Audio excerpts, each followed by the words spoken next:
Hey, I'm John Cannell. Today on Preppy Kitchen, we're making some easy, amazing peanut butter blossoms. So let's get started. First off, set your oven to 375 so it's nice and hot. These cookies have no chill time. You should also line 2 baking sheets with parchment paper. Now in a large bowl or the bowl of a stand mixer, I'm gonna add 113 grams or half a cup of unsalted room temperature butter. Just to show you what room temperature is, if I press with a little bit of force, my finger leaves an indent, the butter can bend, and it's not melting in a pool, it's not super stiff. It's right in between. Plop that into your bowl. And now I also want 3/4 of a cup of creamy peanut butter. This, as you can see, is a processed peanut butter, so it has, lots of movement. It's not gonna separate out into oil and ground peanuts at the bottom. This is just better for baking. The recipes are formulated for this peanut butter specifically, but if you wanna use natural peanut butter, just mix it really well, and I might add in like 2 more tablespoons of sugar and an extra 1/4 teaspoon of salt. That's 3/4 of a cup or 188 grams. Zero your scale out, and now we're gonna add half a cup of packed light brown sugar, but I'm using a scale, I don't have to pack it. If you're using a measuring cup, tamp it down and then sprinkle it in. Brown sugar is amazing, but it really tends to form rocks, and that is not great. You want 110 grams, that's half a cup. A little pro tip, if you're storing your brown sugar in a canister or you've already opened the package, plop some marshmallows right in there, it'll keep it nice and moist. I also want half a cup of granulated sugar, that's 100 grams, and if you're wondering why white sugar and brown sugar, basically the brown sugar is delicious and has all this wonderful moisture, but if we use all brown sugar, it's a bit too much moisture, and our cookies will spread a little bit more than we want. I'm also adding 1/4 teaspoon of salt for contrast. I like mine a little bit extra salty, so it's a heaping 1/4 teaspoon. And remember, if you're using a natural peanut butter or an unsalted one, I would just use half a teaspoon, so double that. Our scale is done. I'm using a hand mixer, but you could use a stand mixer with a paddle attachment if you prefer. Cream these together on medium speed until they're really well combined, and scrape the bowl down if needed.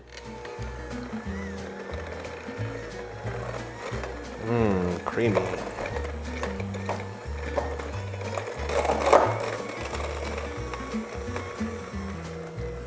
Okay, that's nice and well combined. And this is so funny because these are a classic cookie in my mind and at my house. We have them in the holiday season all the time and kind of year round as well. But they're only from 1957. They were invented by Frida Smith and she entered them into a Pillsbury contest, which she didn't even win. But they became really popular anyways. They're originally called Black-Eyed Susans, like the flowers. Thanks, Frida, I appreciate you. All right, now we're gonna get the dry mixture together. My scale is going back into service now. Everything mixes in one bowl. It's actually one of the most convenient recipes possible. So I'm gonna turn it on, grab some all-purpose flour, and I want 180 grams or 1.5 cups. So sprinkle that in. To puff things up, I'm using half a teaspoon of baking soda. There's a lot of acid in here from that brown sugar, so the baking soda can react with that. But in the recipe, you just sprinkle it in. I'm gonna sift it in just because, I don't know, I'm me. You don't have to do this though, but sift, sift, sift. Now it all goes in nicely. Scale's done for real this time.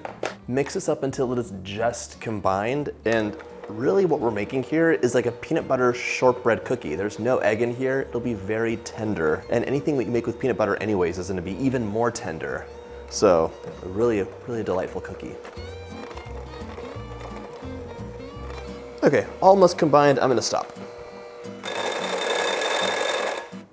That's how you clean your beaters off. This has a couple streaks of flour here and there. I'm just gonna use my spatula, scrape the bowl down, work it together, and have a perfectly mixed peanut butter cookie dough. There's really just like a little bit of floury nonsense at the bottom. Otherwise, it's done.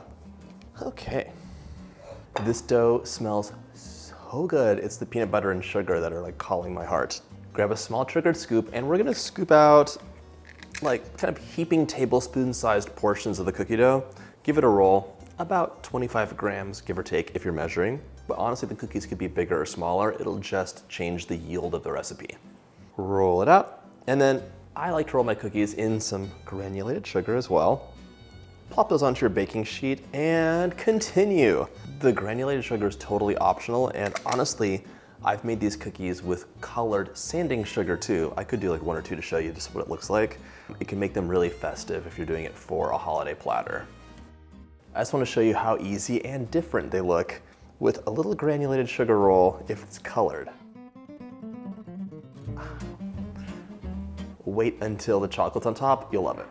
My first batch is ready to go into the oven, 375 for 8 to 10 minutes or until they're puffy, cracked, and slightly brown on the bottom. In the meantime, we have some work to do. While our cookies are in the oven, grab some Hershey's Kisses and we're gonna unwrap these so they're ready. These get pressed in right out of the oven while the cookies are soft, so you can't dilly-dally. They all have to be unwrapped. By the way, you could definitely use a similarly sized chocolate candy of your choice. It does not have to be a Kiss. That's just the traditional way to do it. My cookies are out of the oven, very hot, so make sure you have a trivet. And you're just gonna place the chocolates right in the middle and press down gently. It's supposed to crack, so don't panic.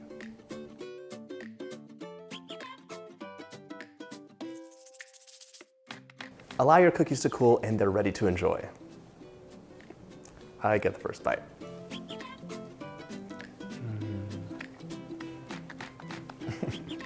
They just melt in your mouth, especially straight out of the oven. So good. I hope you get a chance to make this recipe, and if you like this video, check out my cookie playlist.